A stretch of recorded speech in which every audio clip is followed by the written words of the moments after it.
여러분 반갑습니다. 오늘 정말 날씨가 추워졌어요.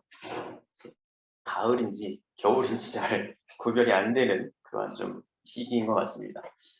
근데 여러분 가을하면 여러분들 머릿속에 떠오르는 그 이미지가 혹시 있을까요? 여러분 가장 기억에 남는 이미지, 가장 기억에 남는 생각. 저는 한 가지가 있어요. 지금도 뭐 저희 부모님과 저희 형님이 시골에서 제 고향에서 목장을 하고 계세요. 기억이라는 게 내 머릿속에 있은 그 순간부터 저희 집은 언제나 목장이었습니다. 그만큼 오래됐다는 거죠. 제 기억 속에 가장 어려서부터도 우리 집에 항상 소가 있었어요. 그래서 가장 많이 했던 건 종종 아버지가 그렇게 풀을 베러 다니실 때 가끔 이제 따라다니는 거였어요. 근데 그날도 정말 잊을 수 없는 그 광경을 본 때도 바로 그때였어요. 가을날이었습니다. 해가 아주 조금씩 지고 있었어요. 아버지 저 옆에서 풀을 베고 계시고 전 옆에 눈을 보고 있었어요. 해가 지고 있으니까 여러분 정말 황금 들녘이란 그냥 단지 그냥 노란색 이게 아니라 정말 그림에서 혹은 영화에서 혹은 만화에서 볼 법한 진짜 황금의 그 물결이 정말 파도처럼 이렇게 일고 있더라고요. 와, 그게 너무 아름다워갖고 정말 한참을 넋이 나간 상태로 보고 있었어요. 그래서 아직까지도 어렸을 때 봤던 그 기억이 잊혀지지가 않아요. 계속해서 가을하면 그때의 그 모습. 근데 그 이전도 그 이후로도 다시는 그런 광경을 볼 수 없었어요. 그래서 더 많이 생각나는 것 같아요. 분명히 그 논에는 봄에는 연두색 어린 벼들이 분명히 있었을 거예요. 여름이면 초록색의 벼들이 자라고 있었을 거고요. 하지만 제가 본 가을의 논에는 황금색 벼들이 햇볕에 아름답게 춤을 추고 있었어요. 여러분 가을은요 또 다른 의미에서 아름다운 계절인 거예요. 그리고 우리는 가을하면 결실 그리고 추수를 기대하고 그것들을 그리고 있어요. 이제 우리 다음 주에도 추수감사주일입니다. 이제 추수 때를 기억한다라는 시간이죠. 하지만 우리가 이 결실과 추수를 생각하기에 앞서서 우리가 잊지 말아야 될 것이 분명히 있어요. 그건 바로 심는 것이 있어야 결실을 맺을 수가 있다는 겁니다. 여러분 부지런한 농부는요 겨울 동안 그냥 놀지 않습니다. 봄에 뿌릴 씨앗들을 준비합니다. 봄이 되면요 그것들을 땅에 심어요. 여름이면 부지런히 뜨거운 햇볕 아래에서 곡식을 돌봅니다. 그리고 가을이 되면 비로소 풍성한 결실을 거둬들입니다. 이 모든 과정을 보낸 농부만이 풍성한 가을의 결실을 거둘 수가 있는 거예요. 여러분 예수님은 이렇게 말씀하셨어요. 마태복음 3장에 그분은 손에 키를 들고 타작마당을 깨끗이 하여 알곡은 곳간에 두시고 쭉정이는 꺼지지 않는 불에 태우실 것이다 라고 말씀하세요. 이게 무슨 이야기입니까? 우리 인생의 마지막에 하나님께서는 우리 각자에게 거둬들일 결실을 원하신다라는 거예요. 그렇기 때문에 우리는 하나님이 원하시는 결실을 얻기 위해서 우리의 삶 가운데도 분명히 심어내야 되는 게 있다는 거예요. 계속해서 우리도 이 땅 가운데 살아갈 때 심는 게 있어야지 우리의 마지막에 하나님께서 우리에게 원하시는 그 결실, 너는 무엇을 맺었냐라고 이야기할 때 또 원하실 때 우리도 하나님께 내어드릴 결실이 있다는 거예요. 여러분 그럼 우리가 뭘 심어야 될까요? 오늘 본문의 말씀을 통해서 우리가 함께 좀 고민해 봤으면 좋겠어요. 우리는 무엇을 심으면서 살아야 될지. 첫 번째는 우리가 심어야 될 것은요. 선한 생각이라고 생각합니다. 여러분 우리 선한 생각을 심어내야 돼요. 7절하고 8절은 이렇게 이야기하고 있어요. 사람은 자기가 심는 대로 거둘 것입니다. 자기의 육체의 욕망대로 심는 사람은 육체로부터 썩을 것을 거둘 것이며 성령의 뜻을 따라 심는 사람은 성령으로부터 영원한 생명을 거둘 겁니다. 여러분 오늘 사도 바울은 우리에게 분명하게 이야기하고 있어요. 사람은 자기가 심은 대로 거두게 될 거다라고. 우리는 무엇을 심든지 우리가 그 심은 것대로 거두게 될 거라는 의미죠. 여러분 그러면 우리 스스로에게 가장 많이 심고 있는 게 뭘까 한번 좀 생각해 보세요. 여러분 우리는 우리 각자에게 여러분 자신에게 뭘 가장 많이 심고 있습니까? 저는 그걸 생각이라고 생각해요. 생각은요 우리 스스로에게 심고 있는 거예요. 그런데 우리는 어떠한 생각을 스스로에게 우리는 심어주고 있습니다. 여러분은 여러분 자신에게 무슨 생각을 심어주고 있어요? 오늘 사도 바울의 말씀에 비추어 보면 우리는 육체의 욕망을 채우는 생각을 심어줄 수도 있고요. 성령의 뜻을 따르는 생각을 심어줄 수도 있다라고 이야기하고 있어요. 여러분, 그럼 과연 이 두 가지의 차이점이 뭘까요? 뭐가 육체의 욕망을 채워주는 생각이고 어떠한 것이 성령의 뜻을 따르는 생각일까요?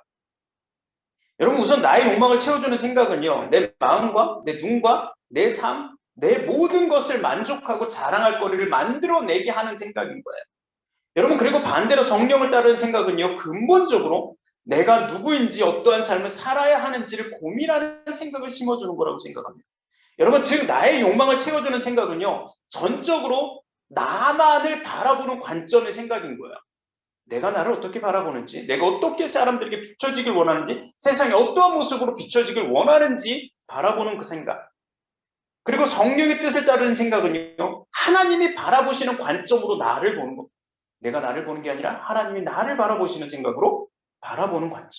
여러분, 만약에 여러분이 여러분 자신을 바라보면 여러분은 어떤 모습을 보이길 원합니까? 여러분이 어떤 모습으로 사람들에게 아니 혹은 세상에 비춰지길 원해요? 어떤 모습을 여러분들 기대하십니까? 여러분, 누구나 다 마찬가지예요. 멋진 모습이요, 잘 나가는 모습이요, 성공하는 모습이요, 남들보다 우월한 모습을 보이길 원하고요. 사실 그걸 기대합니다. 안 그런 사람 없어요. 저도 그래요. 다 똑같다는 거예요. 누구나 다 그런 것들을 원해요. 사실 나에게서 그런 모습이 있길 원합니다. 여러분, 왜 그렇게 사람들이 명품을 좋아할까요? 품질이 좋아서일 수도 있습니다. 하지만 더 자세하게 들어본다면 앞에서 이야기한 것들을 충족시킬 수 있는 가장 좋은 방법이기 때문이지 않을까 생각합니다. 남들이 쉽게 가질 수 없는 것을 가졌을 때 느끼는 자부심을 나는 얻을 수가 있어요. 그것을 가질 수 있을 만큼의 능력이 된다는 것을 증명하는 수단이 되기도 합니다. 그렇기 때문에 자신을 더 우월하게 보일 수 있을 것이라는 생각을 만들어줍니다. 그래서 이것들을 소유하고 성취했을 때는요, 스스로 우월하게 느끼고 특별한 존재인 것처럼 느끼게 될 수 있어요. 그래서 어쩌면 명품을 원하는 걸 수도 있습니다. 하지만 이 생각에는요, 문제가 존재해요. 이것들을 온전히 이루지 못했을 때는 엄청난 좌절이 찾아온다는 거예요. 그 좌절은 자신이 아무런 가치가 없는 것처럼 보이게 만들고 실패한 것처럼 보이게 만들어요. 아, 내가 우월하지 않구나. 내가 다른 사람보다 잘 나가지 않는구나. 내가 정말 세상의 맨 바닥에 그렇게 그 삶의 처지에 실패의 사람이 되었구나. 우린 이렇게 생각하게 된다는 거예요. 여러분, 하지만 그 반대로요, 하나님께서 나를 바라보시는 관점으로 나를 본다면 하나님은 나를 어떻게 바라보고 계실지 우리는 한번 생각해 봐야 될 필요가 있어요. 여러분, 하나님은 우리를 어떻게 바라보고 계실까요? 또 우리에게 어떠한 모습을 원하고 계실까요? 너는 어떤 모습을 원하고 있는지. 여러분, 창세기 1장 26절에서 27절은 이렇게 기록하고 있어요. 우리가 우리의 모습과 형상대로 사람을 만들었어요. 그래서 바다의 물고기와 공중의 새와 온갖 가축과 들짐승과 땅 위에 기어다니는 모든 생물을 다스리게 하자. 그래서 하나님께서 사람의 형상대로 사람을 창조하시되 남자와 여자를 만드셨습니다라고 이야기해요. 여러분, 이 말씀대로라면요, 하나님은 우리가 세상에서 성공을 하든지 우리가 남들보다 우월하다고 생각하든지 흔한 말로 잘 나가든지 하나님은 상관이 없다라는 거예요. 하나님은 그것에 대해서 관심 없으시다라는 거예요. 단지 하나님이 우리에게 허락한 각자의 삶을 잘 관리하고 다스리고 살아가는지 하나님은 더 많은 관심을 가지고 계신다라는 거예요.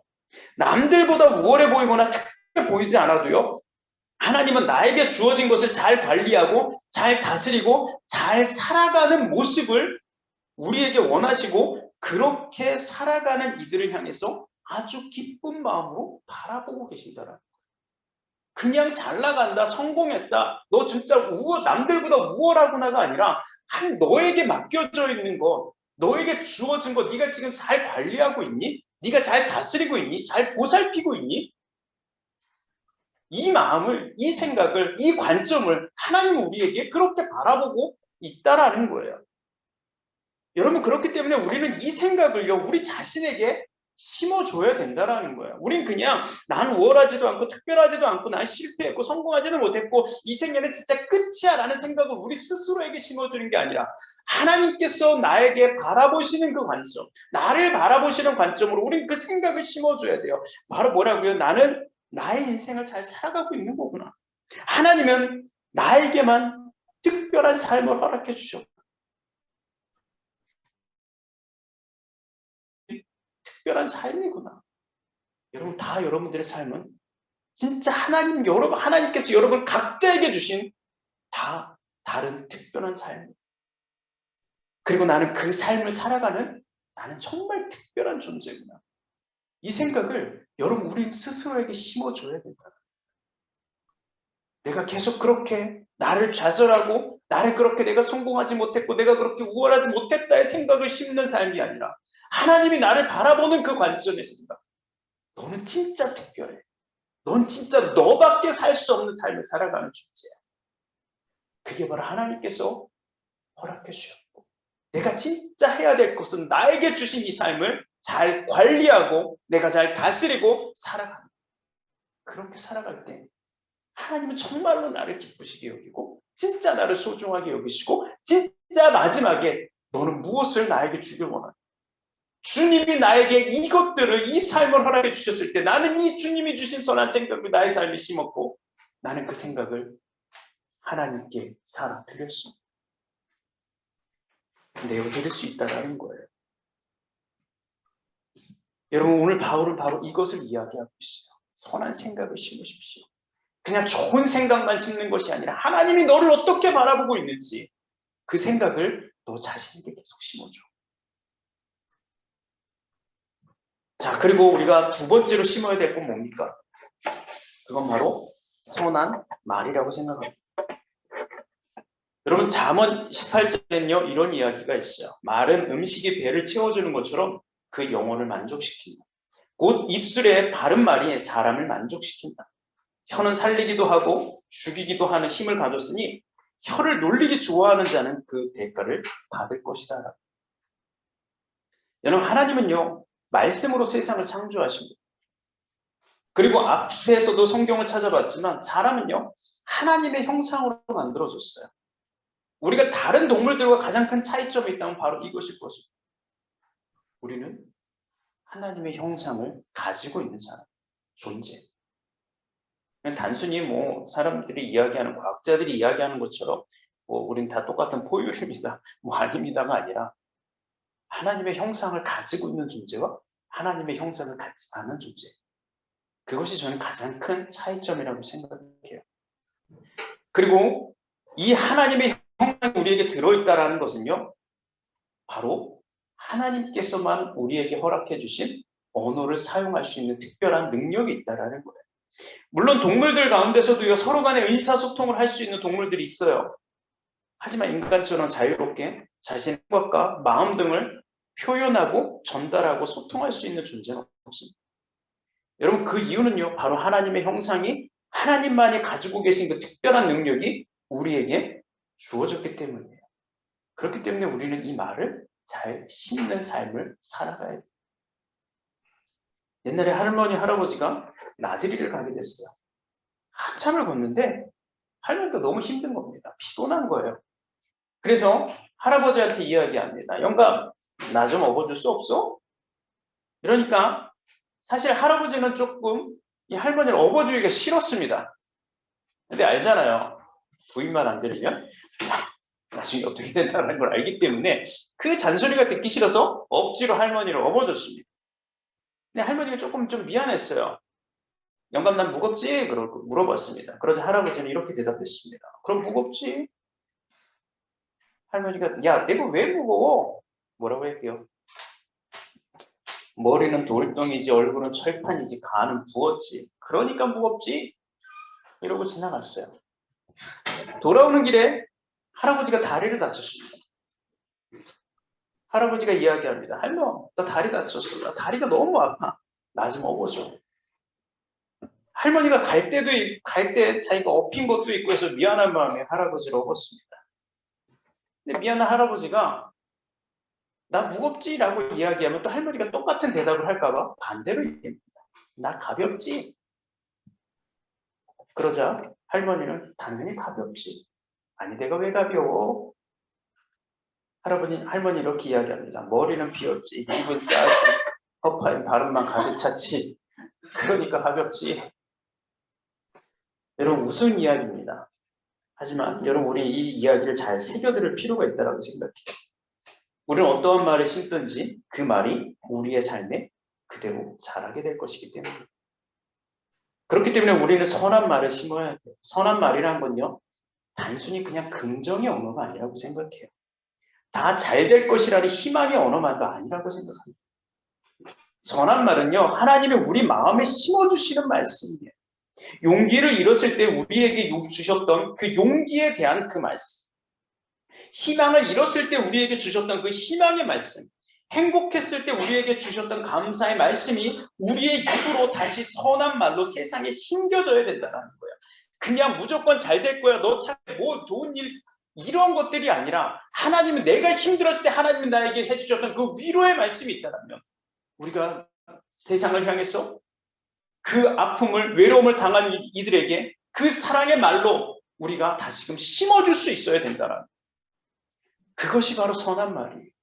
그것이 바로 하나님께서 우리에게 원하시는 세상에 심겨지길 원하는 또 우리가 심기를 바라고 계시는 선한 말이란 하나님이 우리에게 주신 것. 여러분 하나님이 여러분에게 주신 말씀이 있습니까? 주셨던 말씀이 있습니까? 아팠을 때 여러분들에게 주셨던 말씀이 있습니까? 그것을 여러분 선한 말로 세상에 심으시기 바랍니다. 세상에 그 말씀을 여러분 세상에 그대로 심으시기 바랍니다.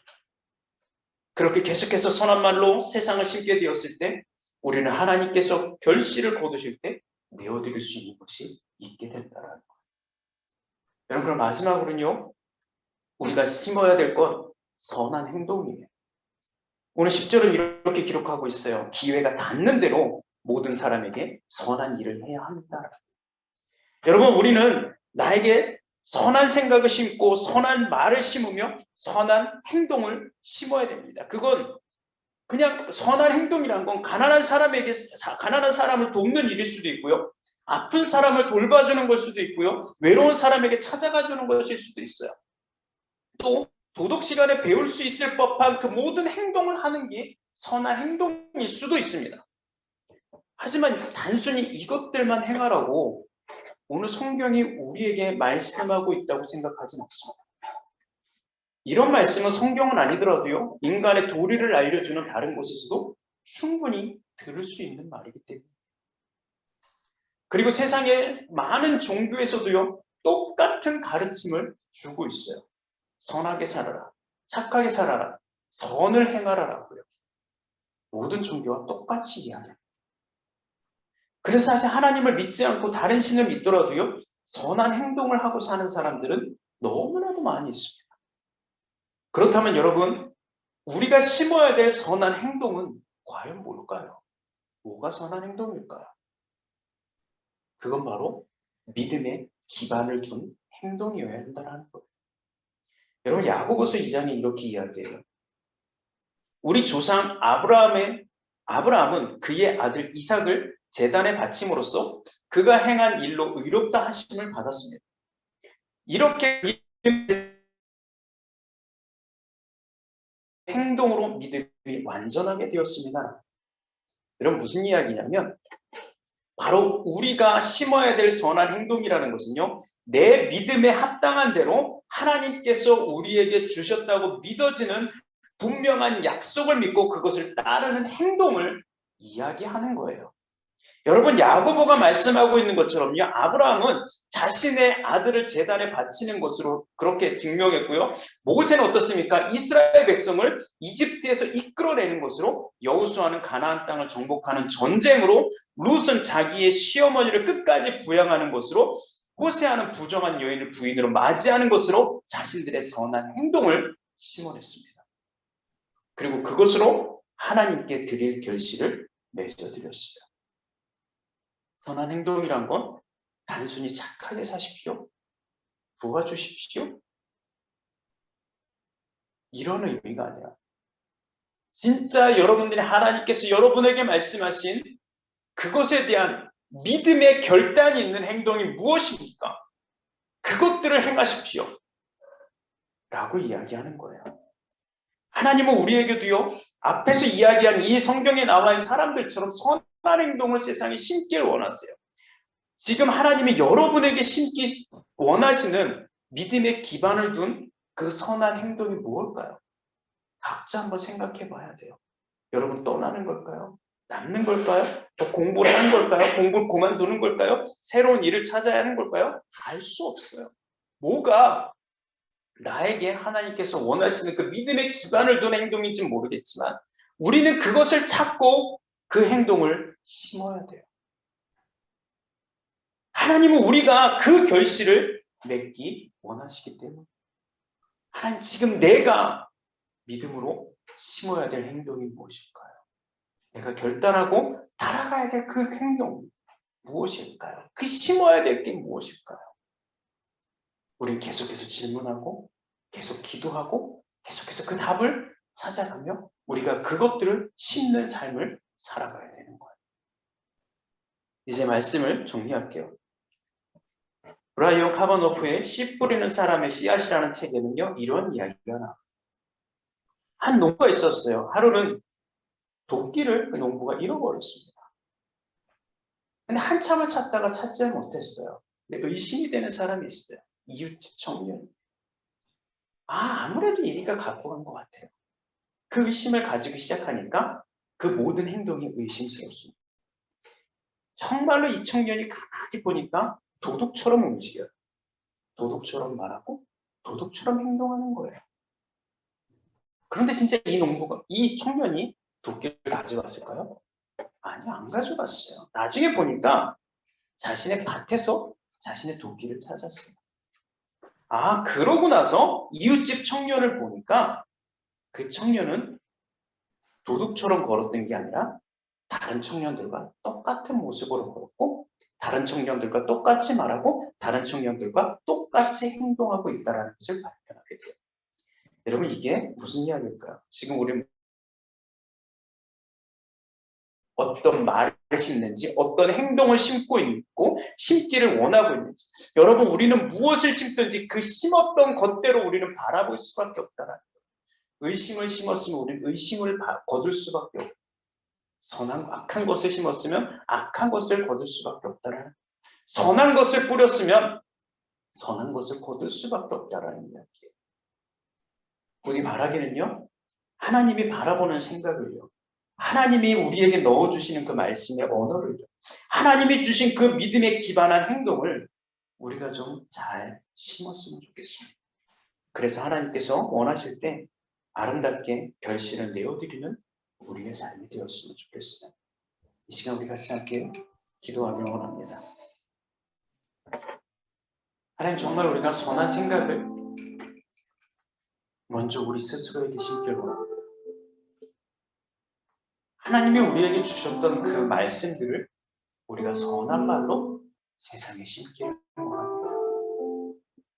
하나님 우리에게 원하신 그 말씀들, 이것들을 내가 좀 믿음으로 내가 결단하고 이것들을 좀 행할 수 있는 선한 행동을 우리가 좀 해내었으면 우리가 좀 그것들을 세상에 심었으면 좋겠습니다. 그래서 정말 하나님은 우리에게 너희들은 무엇을 나에게 주길 원하느냐라고 말씀하실 때 주님이 선한 생각과 선한 말과 선한 행동 이것들을 결실로 하나님께 드립니다. 좀 내어드릴 수 있는 우리의 삶이 되었으면 좋겠습니다. 우리 같이 함께 이것들을 위해서 기도하는 시간 갖겠습니다. 기도하겠습니다.